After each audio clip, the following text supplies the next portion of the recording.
Ponorogo, kabupaten yang terletak di bagian selatan Provinsi Jawa Timur dan berbatasan langsung dengan Provinsi Jawa Tengah ini memiliki luas daerah sekitar 1.306 km persegi.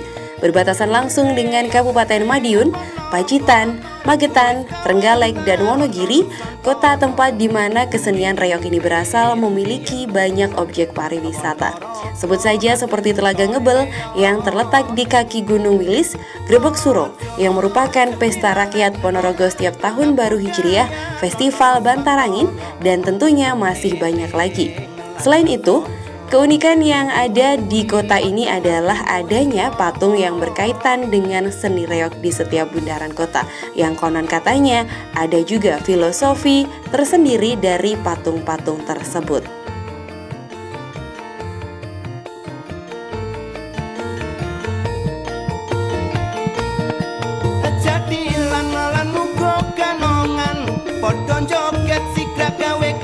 Meskipun saat ini Ponorogo tengah berbenah untuk lebih maju, namun ternyata kota ini masih menyimpan berbagai cerita mistis yang beredar di masyarakat.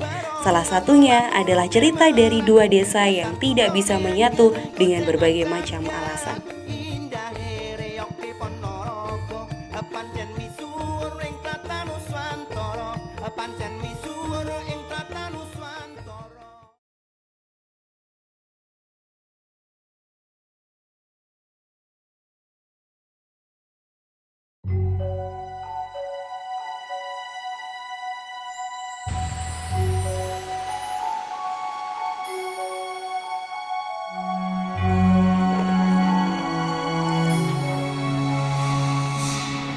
Desa Mirah dan Golan adalah sebuah dukuh dari desa yang terdapat di daerah Sukorejo, Kabupaten Ponorogo, Provinsi Jawa Timur, atau sekitar 20 menit perjalanan dari pusat kota Ponorogo. Letak dari kedua daerah tersebut sangat berdekatan dengan dukuh yang bernama Kepuh Gero. Akan tetapi, antara dukuh Mirah dan desa Golan tersebut tidak pernah akur. Faktor di balik hal tersebut adalah karena adanya mitos dari para leluhur dahulu, yaitu kisah mengenai asmara antara putra dari Ki Ageng Honggolelana yang bernama Joko Lanjur dengan Dewi Amirah, putri dari Ki Ageng Honggojoyo. Cerita mengenai mitos tersebut sangat beragam, baik dalam versi buku maupun dari para tokoh ataupun dari para sejarawan. Semua memiliki pandangan yang berbeda-beda.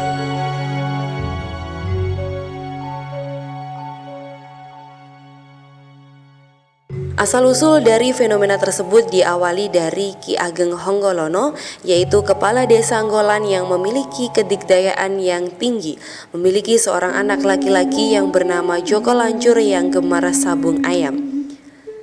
Pada suatu hari, Joko Lanjur pergi ke desa Mirah untuk sabung ayam. Pada saat itu, ayam Joko Lanjur lepas dan lari menuju rumah Mirah Putri Ayu, anak dari Ki Ageng Mirah yang menjadi kepala desa Mirah.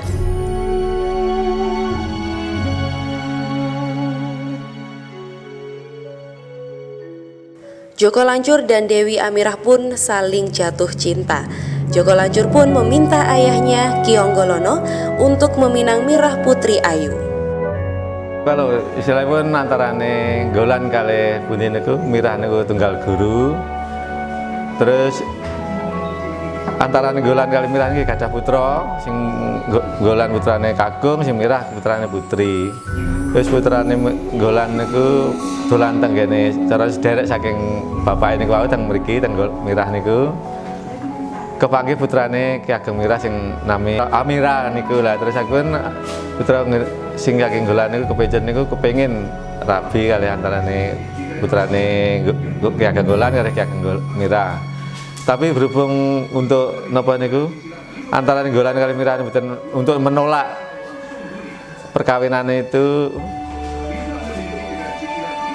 yang saking pundi niku saking Mirah nyuwun bebono saking pundi Golan nggih nyuwun nyagui, tapi untuk bebono itu istilah saking pundi saka Golan Mirah nyuwun napa istilahnya pantun ketan nika tersebut sampai kinten dah mriki ndikane ngantos dugi mriki jenis pantun kita niki namung dados napa kawul nika tumpukan damen. Lajeng nuwun dele tapi dene iki namung ditenipun. Sejak saat itu, Ki Ageng Honggolono mengeluarkan sumpah serapah untuk Desa Mirah. Antara lain, masyarakat dari kedua desa tersebut tidak boleh menikah, semua barang yang berasal dari Desa Golan atau Desa Mirah tidak bisa bersatu, baik itu air, batu, kayu, dan lain sebagainya. Kemudian Desa Golan tidak boleh membuat atap dari jerami, sedangkan Desa Mirah dilarang menanam, menyimpan, membuat makanan yang terbuat dari kedelai. Sampai saat ini, sumpah serapah dari Ki Ageng Honggolono masih dipegang erat oleh kedua desa. Hal itu dibuktikan dengan masih banyaknya masyarakat yang belum berani untuk melakukan hal yang menjadi sumpah serapah dari Ki Ageng Honggolono.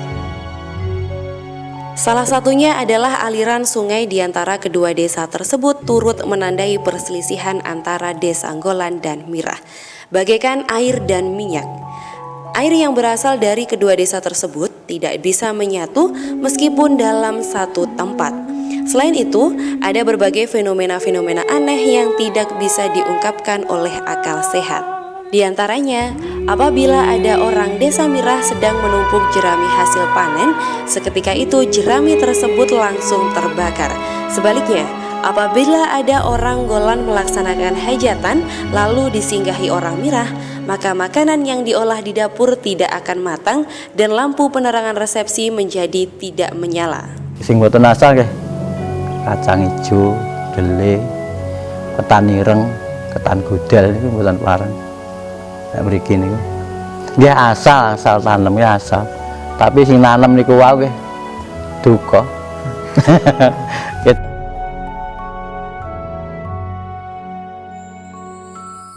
Di sisi lain, meskipun masyarakat bisa dikatakan masih percaya dengan mitos tersebut, namun dari kedua desa saat ini tengah melakukan pembangunan baik dari swadaya masyarakat maupun program pemerintah, seperti pengaspalan jalan, pembangunan selokan, dan sebagainya.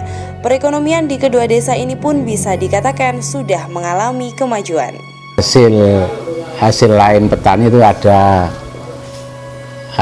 produksi getuk, terus ada pengrajin riok tuh ya, bagian PNS ya ada tapi ya sedikit, kebanyakan masih tani. Iya tani, terus keluar negeri. Selain pembangunan infrastruktur, masyarakat juga mengembangkan pembangunan fisik di beberapa tempat bersejarah yang ada di Desa Golan maupun Mirah. Pembangunan dilakukan sebagai bentuk perkembangan zaman yang semakin maju dan peningkatan perekonomian masyarakat lokal. Hal itu dibuktikan dengan beragam mata pencaharian masyarakat yang sekarang tidak harus bergantung pada pertanian. Wira swasta, sing tani enek, sing bakul enek, sing carane ki usahane ning pegawai ya enek. Iki maksudnya ngono. Dadi serbaguna wong masyarakat bulan ini ki sing penting berhasil, ge halal, ge kena cukup ekonomi ya enek, sing kerja tandur ya enek, sing nandur ya enek, sing tukang tandur ya enek ngono. Jadi wira swasta jenenge.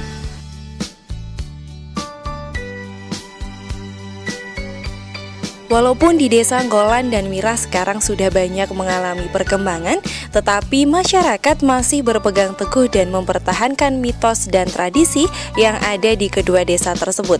Hal ini dikarenakan kepercayaan dan mitos tersebut sudah berlangsung ratusan tahun lamanya.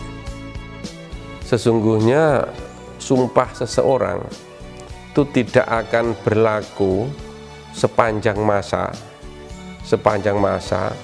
kecuali dipertahankan oleh makhluk-makhluk yang memang memiliki kepedulian terhadap sumpah itu. Dalam hal ini adalah makhluk jin. Menurut pendapat saya, sumpah Ki Ageng Golan ini menjadi sangat kuat karena pertama Ki Ageng Golan sakti, orang yang sakti, orang yang memiliki kekuatan spiritual era Buddha yang memang dekat dengan Tuhan. Dan itu memang dibuktikan bahwa orang-orang yang memiliki kekuatan spiritual pada era Buddha itu juga memiliki keunggulan-keunggulan. Salah satu buktinya keris yang dibuat pada zaman Buddha itu sampai zaman sekarang juga memiliki keunggulan. Keunggulan itu dalam bentuk apa? Karena era Buddha itu era ketaatan terhadap benda-benda, maka menurut saya keunggulan itu muncul dari kekuatan jin, sehingga jin itu terus dipelihara terus, sehingga dia itu ingin mempertahankan bagaimana di masyarakat itu tetap taat kepada mitos ini. Karena ketaatan terhadap mitos ini akan menggeser keimanan seseorang. Menurut saya itu, jadi jangan terlalu taat dengan mitos, seakan mitos ini sesuatu yang nyata. Mitos tetap mitos, yang real tetap real. Saya kira itu. Terima kasih. Kini zaman sudah dikatakan modern. Masyarakat kedua desa tersebut tidak bisa lepas dari mitos yang sudah merambah dan mendarah daging dari masa ke masa. Mitos hanyalah mitos. Kita sebagai manusia bisa mempercayainya ataupun tidak.